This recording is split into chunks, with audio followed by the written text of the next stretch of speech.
Appreciate everybody, all our students and the community showing up. That was awesome. They really helped us. I thought our students were going into exam week to show up on a Saturday at 12 noon says a lot about the type of students and kids we have here. So I greatly appreciate it. My players definitely appreciate it as well. So they were awesome. Credit to Michigan State, Coach Izzo. I just, the way we played, the way the game was, it was a great battle. They had a little bit more poise down the stretch than we did, made a couple more plays than we did, and finished the game. And I'm super proud of my team. The response that we had from the Indiana game, the last 2 days of practice, the guys showed up and got after it. We watched that game. It was painful. What I said to them is, if you're a true competitor and you're about all the right stuff in this locker room, you're going to respond to this, not react to it, but respond to it. They did it 2 days of practice, and they sure did it today. So I'm super proud of them. Just not enough plays down the stretch to win the game against a very good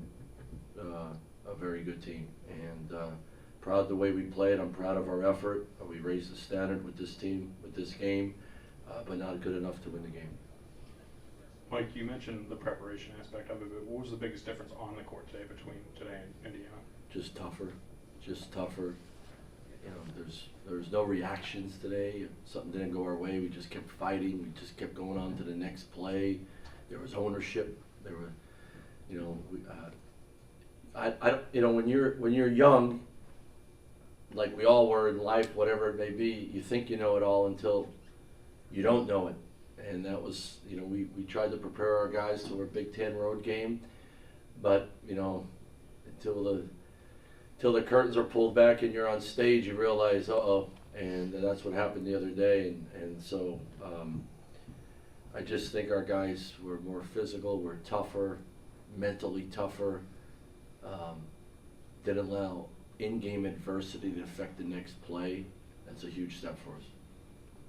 Mike, I wanted to follow up on the physicality, because when you showed against this team, who's known for being one of the most physical teams in the nation, how important was that, not just for this game, but for these players to understand? Yeah, they're capable of doing it. You got to make a choice. Sooner or later, you draw the line in the sand and say, you're not doing that to me anymore. If you don't, people are going to keep doing that to you.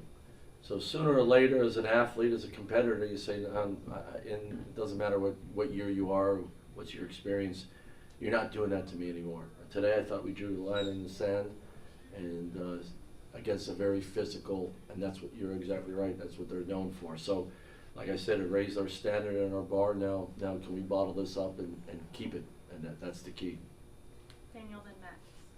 Mike, Caden called Tuesday night a reality check when we talked to him earlier.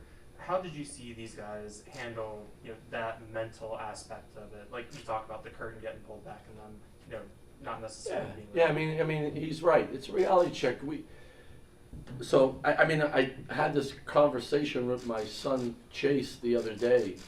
I know how you want the game to go, and you think it's going to go this way because you work so hard and you're so into it and you love the game so much. Just so you know, it's not going the way you want.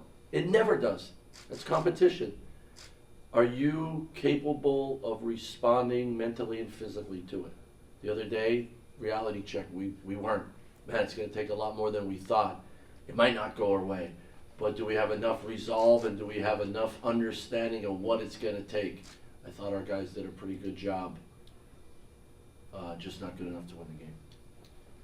Mike, do you feel like there's almost maybe a blueprint for success with this team that you saw today that you can build off of? Yeah, I thought it was the last 2 days of practice too. So I think with certain lineups, there's certain ways we have to play, and other lineups we would had a little bit some difference in style.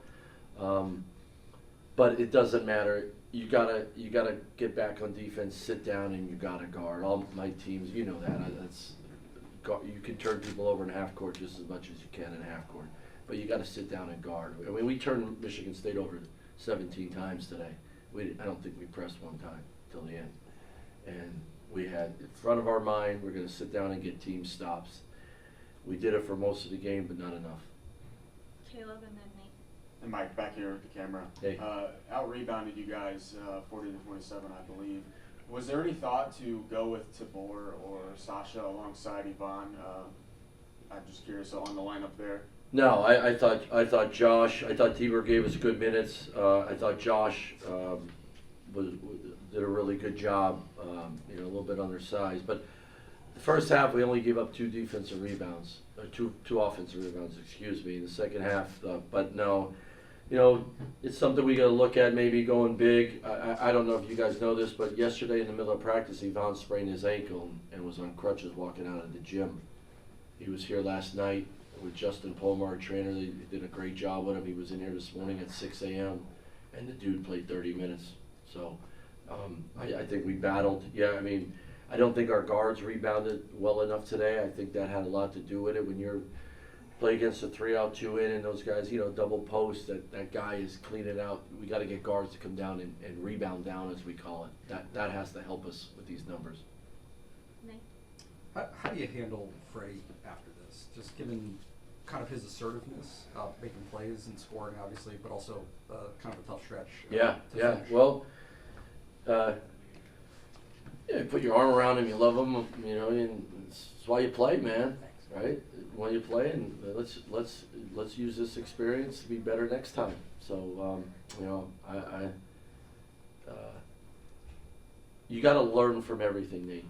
You got to learn from everything, and that's getting extra free throws in, getting extra shots up, watching more tape, locking in more, and then if that opportunity comes again, I'm even more prepared. I'm more prepared, and that's life, playing sports.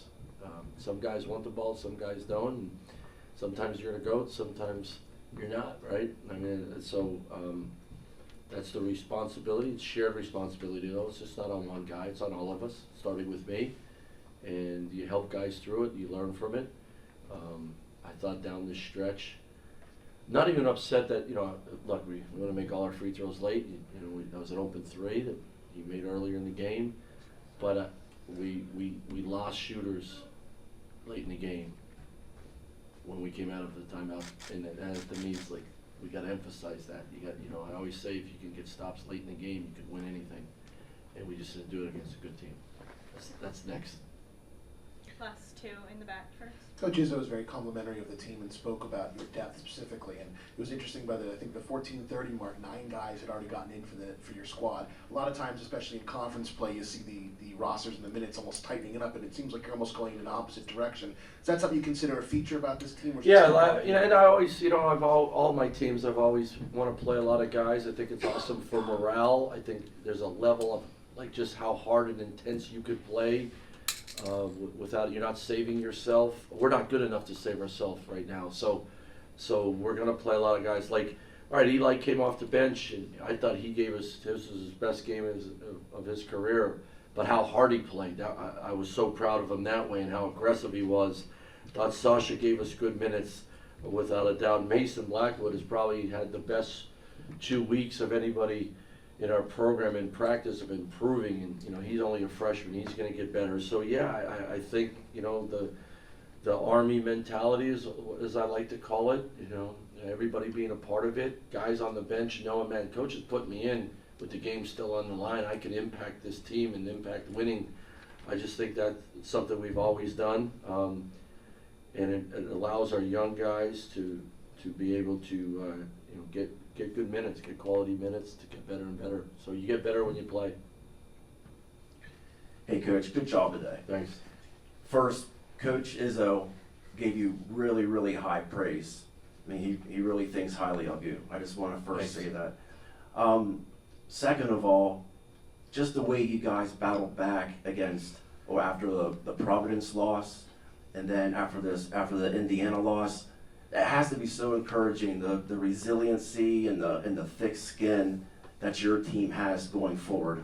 Well, the one thing that I always say, I've been doing this for a while now, it's how you respond to everything, right? I always say the championship teams, winning teams, winning programs have a standard. It doesn't matter what the result is. They have a standard. I think we raised our standard today. You have to have a level of resolve to change your program, to change the mindset, to change the future. And so win or losses, it's always going to be like that. Now, today there was a lot of really good basketball by Penn State, but not good enough to beat a team like Michigan State, who is probably in my mind, and the way I look things at with Coach Izzo, is that's the standard bearer. That's where I want to frickin' get to.